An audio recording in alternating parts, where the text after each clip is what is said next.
ครับตอนนี้ก็ตกเมเวนไปที่เรียบร้อยแล้วนะครับตอนนี้ก็คือมารอเล่นไฮโรลเลอร์แล้วก็จังหวะคิวน้อยพอดีผมก็เลยมาต่อคิวแคชเอาท์นะครับคือตกที่ประมาณ170กว่าก็อินเดอร์มันนี่ครับก็รอไฮโรลเลอร์นะครับตอนนี้ไม่ได้หวังอินเดอร์มันนี่แล้วหวังแชมป์แล้วก็ฝากเอาใจช่วยด้วยอย่าไปแคชเอาท์ก่อน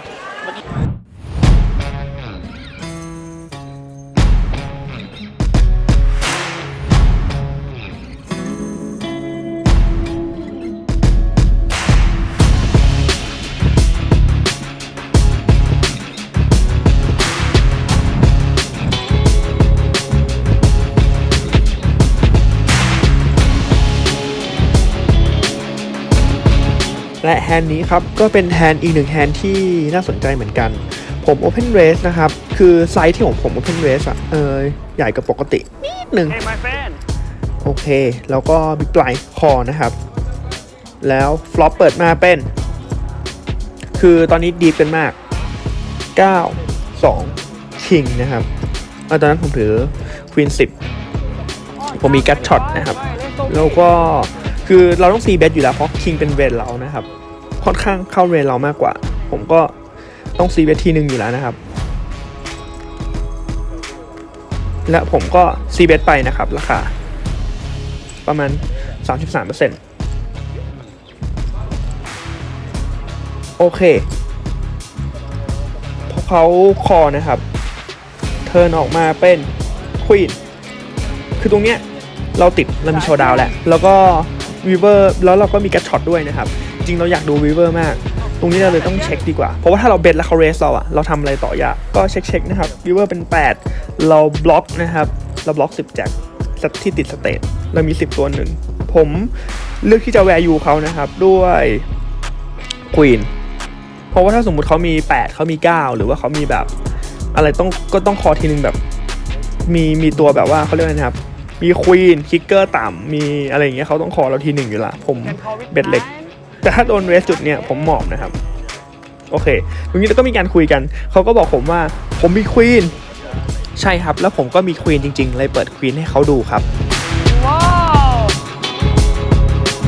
ผมแวร์ยูเบสเขาด้วยควีนนะครับไปเดียวเป็นมิดเดิลแพร์เขารู้นะครับว่าผมมีควีนเขาบอกว่าผมมีควีนแล้วเขาก็บอกว่าเขาหมอบนะ9ให้ผมโชว์ควีนไหมเมื่อกี้รู้เพื่อนกันรู้ครับ Was something cool. yeah I want this one lucky dog lucky dog I buy good luck ดูเอาไปตั้งทับชิปครับเกิดชัวร์พี่จริงเหรอคะครับตั้งไว้ครับเฮ้ยเรามีของดีสนใจปะอะไรอ่ะลองดูดีปะดีมีดับเบิลอัพกันทั้งทุกคนแล้วที่ผมเอาให้ใครดับเบิลอัพหมดเลยและผมก็ทยอยแจกน้องฮูกนะครับใครได้น้องฮูกผมไปก็ดับเบิลอัพทุกคนนะครับนี่พี่เต้ใช้แล้วก็ดับเบิลอัพ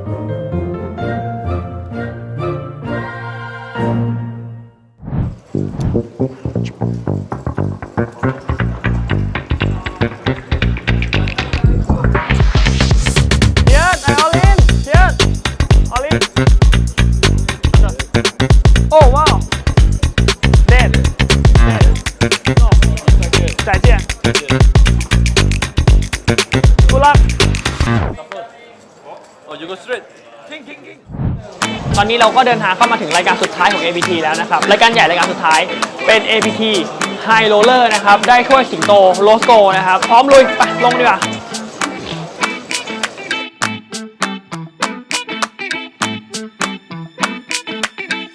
ต้องบอกว่าพี่เต้มาวันนี้ไม่ได้พักเลยนะขอต้องพูดก่อนเต้นเอาต้องพูดมาปะของดีมาถึงแฮนด์นี้ครับผมเล่นเป็นบิ๊กไลน์กันบ้างแฮนด์นี้เป็นแฮนด์ที่ผมเล่นดีเฟนส์บิ๊กไลน์นะเดี๋ยวมาดูกันนะครับก็มีคนเปิดจาก middle position นะครับในกล้องอาจจะไม่เห็นแต่ว่ามีเขาเปิดจาก middle position แล้วก็โฟมาถึงผมครับนี่โฟกันหมดถึงผมถือ6-8 ออฟสูตรคือไพ่ที่มันมีวันจัปเปอร์หรือว่าไพ่ที่มันเป็นคอนเนคอะในบิ๊กไลน์เราจะดีเฟนส์อยู่แล้วนะครับโอเคแล้วเราก็ดีเฟนส์ทีหนึ่ง ครับแฮนด์นี้ผมเลยคอเข้าไปนะครับมาดูฟลอปกันฟลอปเปิดหน้าเป็น King 3 6เราติด Middle Pair นะครับโอเคผมเช็คนะครับแล้วเขาเช็คนะตรงนี้มันอยู่ในเรนเขามากเขาควรจะ C-bet King นะครับเขาเช็คหมายความว่าแฮนด์นี้ผมเลยคิดว่าเขามีโชว์ดาวน์แน่ๆอาจจะเป็นแบบ A Queen หรือ A High A Jack อะไรอย่างเงี้ยนะครับหรืออาจจะเป็นคู่แบบคู่4คู่5เพราะจริงๆเขาควรจะ C-bet นะครับโอเคครับพอเขาไม่ C-bet เราก็เปิด bet เองครับเพราะว่าโอเคเราอาจจะได้ value จากพวก A High แล้ว3อยู่เรนเราด้วยเผื่อเขามอบให้โอเคครับแล้วเขาก็คอRiver เป็น 8 เราติด 2 pair แต่จริงๆแล้วมันไม่สำคัญเท่าไหร่ถ้าเขาถือ over pair เพราะว่าเราจะเป็น 6 6 8 8 King ถ้าสมมติเขาถือแจ็คใช่ไหมแจ็คคู่แจ็คนี้ครับเขาจะเป็น3 3แจ็คคิงเขาก็ชนะเราแต่ผมก็แวร์ยูนะครับเผื่อเขา A high ขอเบสล็อกเบาๆด้วยเขาก็คอเฉยๆนะครับเพราะว่าเขาเรสเราไม่ได้ตรงนี้เรามี3ที่เราลีดเหมือนกันถ้าสมมติเขามีคู่แจ็คเนี่ยเขาไม่สามารถเรสเราได้ก็เลยเบสล็อกไปตรงนี้นะครับแล้วก็กินมา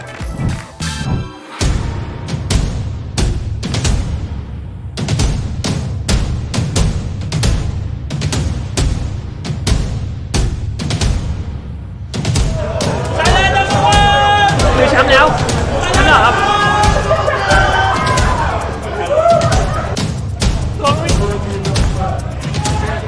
sorry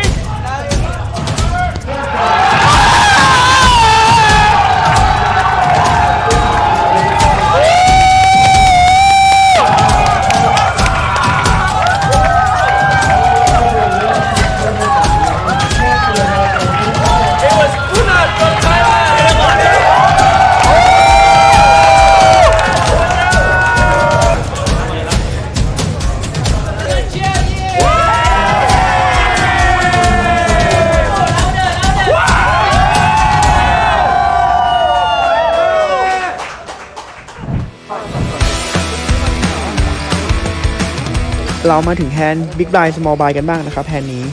ก็เดี๋ยวดูตรงนี้จะหมอบถึงลุงคนนี้นะครับแล้วลุงคนนี้ก็เรสผมด้วยคือบลายมันประมาณ 4,000 ใช่ไหมครับเขาเล่นของ 8,000 ซึ่งเบามากแล้วเรามีโพซิชันเราจะแทบจะคอได้เกือบทุกไพ่เลยครับแต่แฮนด์นี้โอเคผมถือไพ่ดีหน่อยผมก็ถือควีน9นะครับผมก็คอฟลอปเปิดมาเป็น10 King 5ณตอนนี้ผมมีกระช็อตนะครับเขาเบสใส่ที่ 10,000 นะครับก็เบสค่อนข้างใหญ่อยู่เหมือนกันสำหรับ Big Blind Small Blind แล้วก็ C bet นะผมเลือกที่จะเรสเขานะครับคือจริงๆตรงเนี้ยถ้าเขาเบสใหญ่ผมควรแค่คอแต่ณตอนนี้เรามีแค่ Queen High ไงเราอยากจะทำให้เขาโฟพวกแบบ A High A Jack A แบบที่คิกเกอร์ไม่มีนะครับโอเคแล้วก็เรสเขานะครับเขาคอมาพอคอมาเสร็จแล้วนะครับดูเทิร์นเป็นแจ็คนะครับ improve ผมมีติดสเตทนะครับตรงนี้ก็คือ A Queen เป็นสเตท Queen 9ผมเป็น second nut แล้วก็บอร์ดจะเป็นฝัดดอด้วยตัวนี้เราก็ถือว่าเรามีไพ่ใหญ่มากๆแล้วนะครับเขาเช็คผมเบสใหญ่นะครับเราจะเอา value จากQueen เดียวที่มีฝัดดอหรือว่าจะเป็นแบบ two pair หรือจะเป็นเซตแล้วก็ตรงนี้คือถ้าเขาคอฟลอปมาได้ผมว่าเขามีของอยู่พอสมควรเหมือนกันถ้าไม่ติดตรงนี้เราอาจจะต้องเช็คแล้วก็ดูเทิร์นดูริเวอร์ฟรีนะครับตรงนี้เขาก็ใช้ทำแบงค์เลยแล้วเขาก็อินใส่ผมสแนปพอนะครับเขาเปิดแจ็ค10ผมมีโชว์ควีน9นะครับผมเป็นเซคันด์นัทเขาเป็นทูแพร์จริงๆด้วยเราก็ได้แม็กซิมัมแวลูจากทูแพร์ที่เทิร์นริเวอร์ก็เป็นควีนนะครับคือถ้าสมมติริเวอร์เราพอเห็นริเวอร์เราเล่นยากพอสมควรเหมือนกันนะเพราะ A เป็นสเตจใหญ่ก็สุดท้ายก็กินนะครับเต็มพอร์ตเลย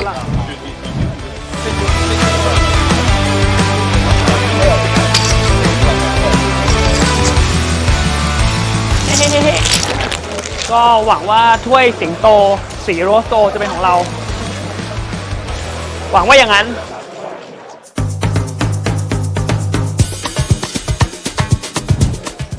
เราก็มาถึงแฮนด์สำคัญนะครับเป็นแฮนด์ที่ใกล้บับเบิลพอสมควรที่รายการสุดท้ายนะครับที่เป็นรายการใหญ่แล้วตอนนั้นก็มีคัตออฟนะครับเปิดหลังปุ่มทีหนึ่งเปิดมาผมอยู่สมบายมีคู่ A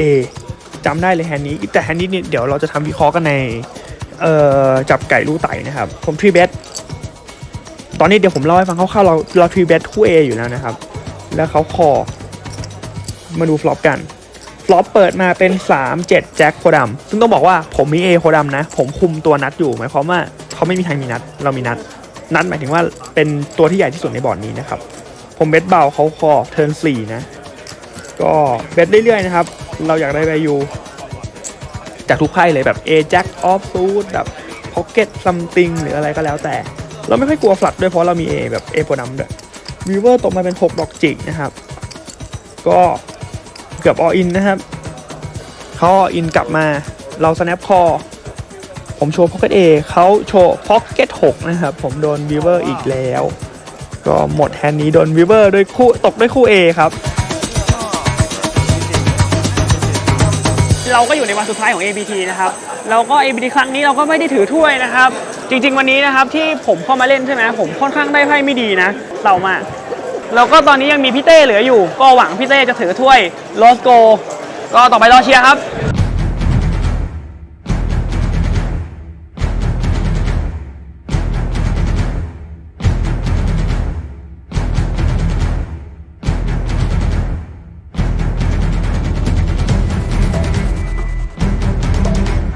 จริงนี่นะครับพอนกคู่เราต้องบอกว่าพี่เต้มาถึงนี้ได้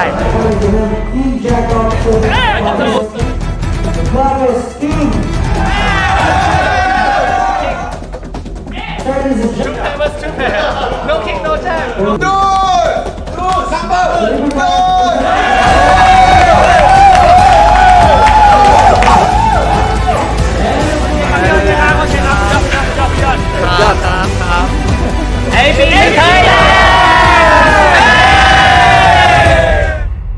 ABT ครั้งนี้นะครับสิ่งที่ประทับใจมากที่สุดเลยนะครับผมต้องบอกว่าทีมงานทุกคนแบบเต็มที่หมดเลยต้องบอกว่าเขาพัฒนาขึ้นแบบหลายอย่างมากๆเลยครั้งนี้วันนี้นะครับก็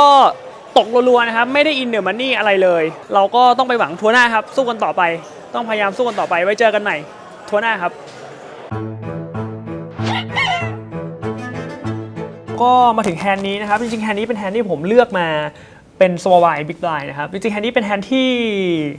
ค่อนข้างใหญ่พอสมควรเลยเพราะเราเริ่มต้นกันที่40 big blind นะครับเริ่มต้นด้วย small blind นะครับคือต้องบอกก่อนว่าไซส์ของ small blind เวลาเล่นกับ big blind นะครับถ้าไม่มี ICM และเป็นเล่นบนโต๊ะแบบ 7-8 คนนะครับเราจะเริ่มเปิดที่ถ้าเรา40 big blind ขึ้นนะเริ่มเปิดที่ 3.5 แต่ถ้าเราเริ่มมีสแต็กน้อยลงมานะครับจะเริ่มเปิดแบบ 3 2.5 2.7 อยู่ที่สแต็กไซส์เรานะครับแต่ณตอนที่ผมเล่นกันเรามี40 big blind ขึ้นsmall blind นะครับควรเปิดที่ 3.5 แต่เขาเริ่มไม่เป็นไรนะครับแต่เขาเลือกเปิดที่2ถือว่าก็โอเคแต่ว่าจริงๆแล้วการเปิดราคา2ครับอาจจะไม่ทำให้ big blind 4ไพ่อะไรเลยด้วยซ้ำนะครับถ้าสมมติเปิด2 big blind จะต้องคอแบบเยอะมากๆโอเคแต่ในตอนนี้เรารันในฐานะที่ถ้าสมมติเขาเล่นราคา 3.5 นะครับแล้วผมจะเลือกคอด้วยอะไรบ้างหมายความว่าแฮนด์นี้ในโซเวอร์ที่ผมรันมาเนี่ยผมจะคอกว้างกว่านี้พอสมควรเหตุผลเพราะว่าเขาเรสน้อยลงราคาถูกโอเคทีนี้มาดูกันว่าผมคอด้วยไพ่อะไรบ้างคือตอนนี้ผมจะคอด้วยทุกไพ่ซูทเลย8-2 9-2หมายความว่าราคาเนี้ยที่เขาเบสมา2ผมจะต้องคอด้วย7-2ซูทด้วยนะครับหรือ5-4ออฟด้วยโอเคเราจะคอด้วยทุกไพ่ซูทเลยเต็มเลยนะครับแล้วก็ไพ่ออฟเราจะคอไล่มาเราจะคอคิง3ขึ้นไปเราจะคอควีน5ขึ้นไปเราจะคอแจ็ค7ขึ้นไปจะกระโดดไปทีละสเต็ปแล้วก็ส่วนมากไอ้ไพ่ที่มันเป็นตัวล่างสุดของออฟซูทนะครับเช่นคิงเราคอคิง3ใช่ไหมเราจะเวสคิง3ด้วยส่วนควีนเราคอควีน5ใช่ไหมเราจะมิกเวสด้วยควีน5ออฟด้วยนะครับพวกนี้อย่างแจ็คเราคอแจ็ค7แจ็ค6เราจะมีเวสกับแจ็ค7นิดนึงด้วยเหตุผลเพื่อบาลานซ์นะเพื่อบาลานซ์หมายความว่าทุกครั้งที่บอร์ดเป็นตัวที่มันเป็นแบบพวกตัวใหญ่ๆตัวหนึ่งคิงแจ็คควีนอย่างเงี้ยทุกครั้งที่เราเรสเราก็จะมีของแล้วถ้าสมมติบอร์ดมันเป็นพวกแบบ6หรือ7อย่างเงี้ยเราก็จะมีของเช่นกันถ้าเราเรสนะครับไม่ใช่หมายความว่าทุกครั้งที่เราเรสเรามีแต่ A King A Queen A 10เงี้ยบอร์ดตก7ตกอะไรเงี้ยเราก็จะไม่มีถูกไหมเพราะฉะนั้นเราต้องมิกซ์นะครับแล้วถามว่าทำไมบิ๊กไลน์เราไม่มิกซ์พวกแบบ6 7 7 8ล่ะออฟซูทต้องบอกว่าไอ้ไพ่พวกนี้มันดีเกินไปนะครับที่เราจะเรสแล้วโดนทรีเบสกลับมาจาก small blind แล้วเล่นต่อไม่ได้คือเราอยากเล่นต่อแต่ไม่อยากเล่นพอร์ตใหญ่เกินคือถ้าเราคอนโทรลให้มันจบที่แบบ3ได้มันก็อยากเล่นไงแต่เราไม่สามารถคอนโทรลแอคชั่นของ small blind ได้ว่าถ้าเราเด้งไป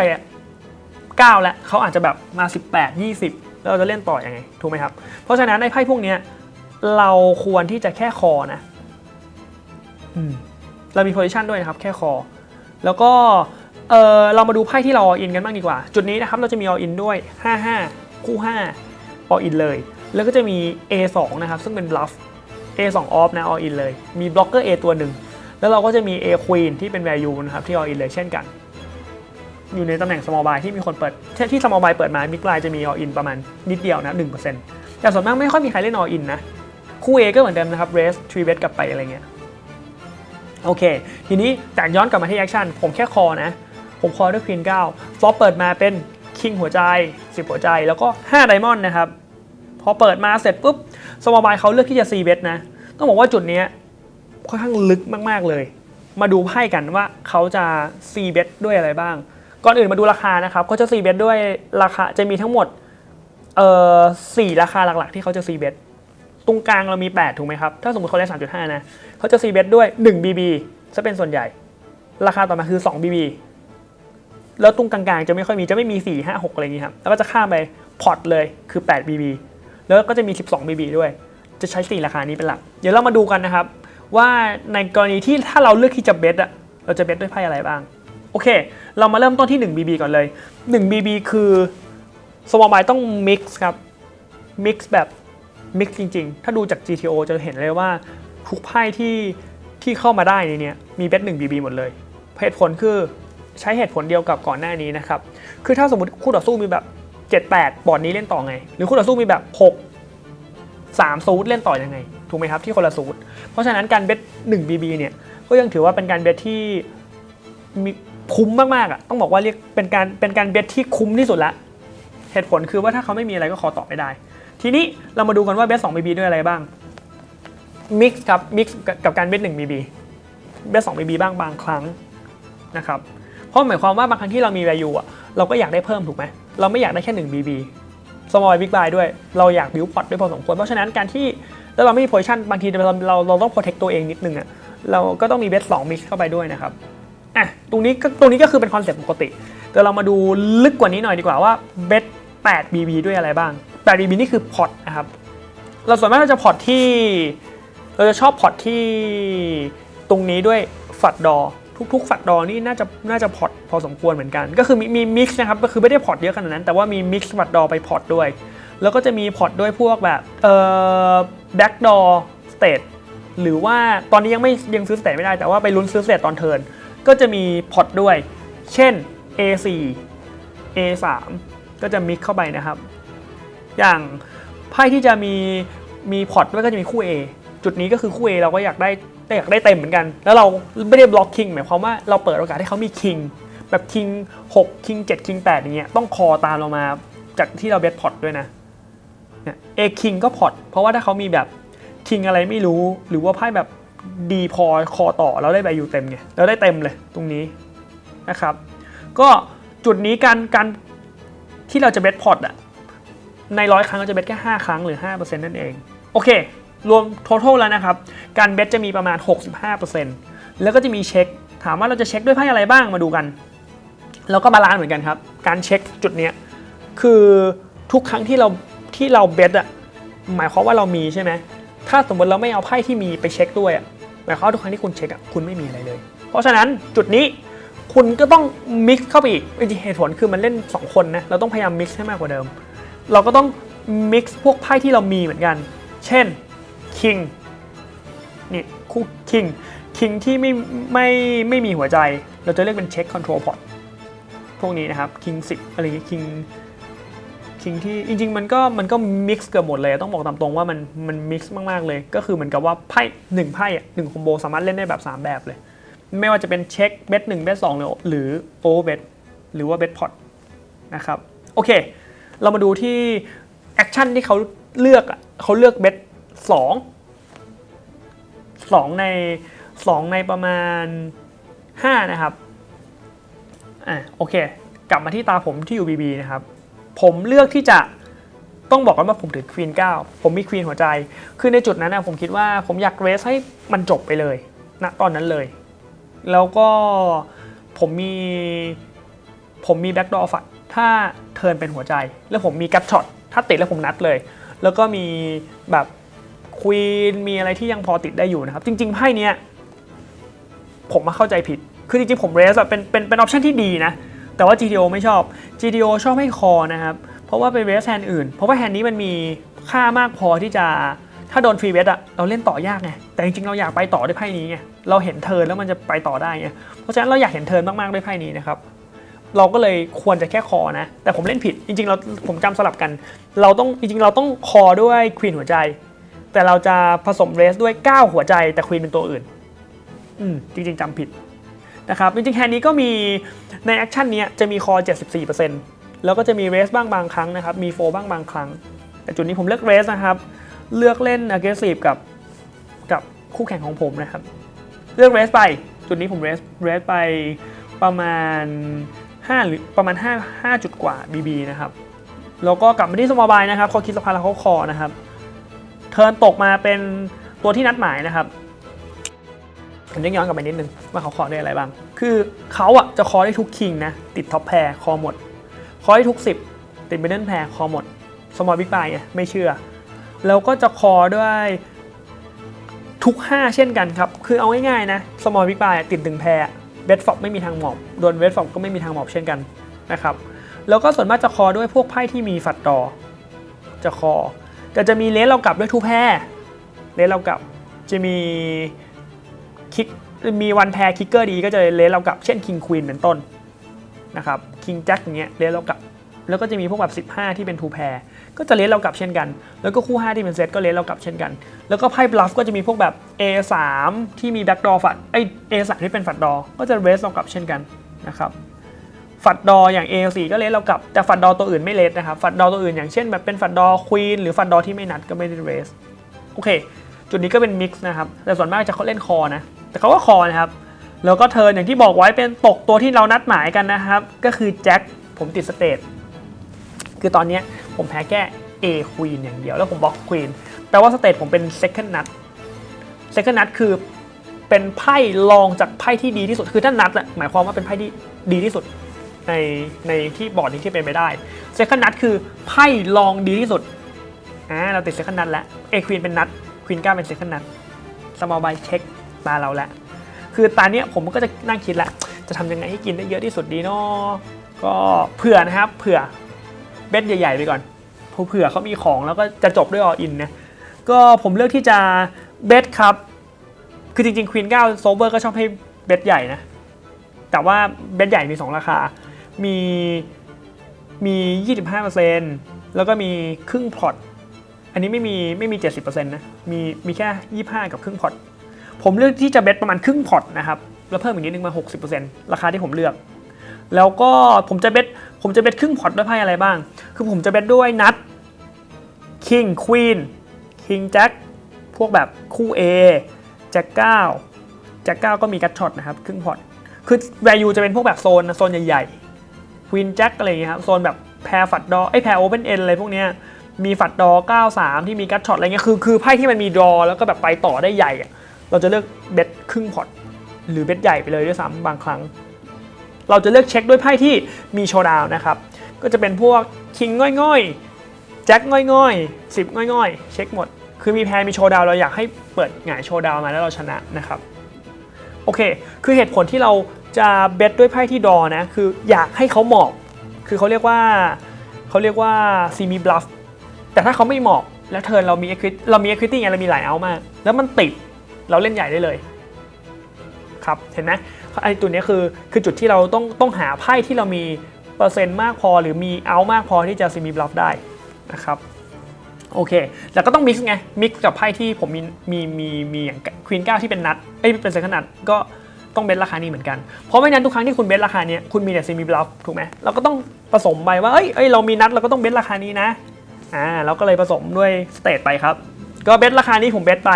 เขานั่งคิดอยู่พักหนึ่งพอสมควรคิดไม่พักหนึ่งนานพอสมควรคิดแล้วเขาก็ยิงใส่ผมนะผมก็ snap call ก็เขามี10แจ็คนะครับติดทูแพร์คือเขามีแพร์ฟอบแล้วมาติดตัวร่วมที่เทิร์นตัวร่วมเขาคือตัวร่วมเขาทูแพร์แต่ร่วมผมเป็นสเตทก็แฮนด์นี้ผมก็กินไปนะครับ40 BB กินเต็มโอเคแฮนด์นี้ประมาณนี้ครับ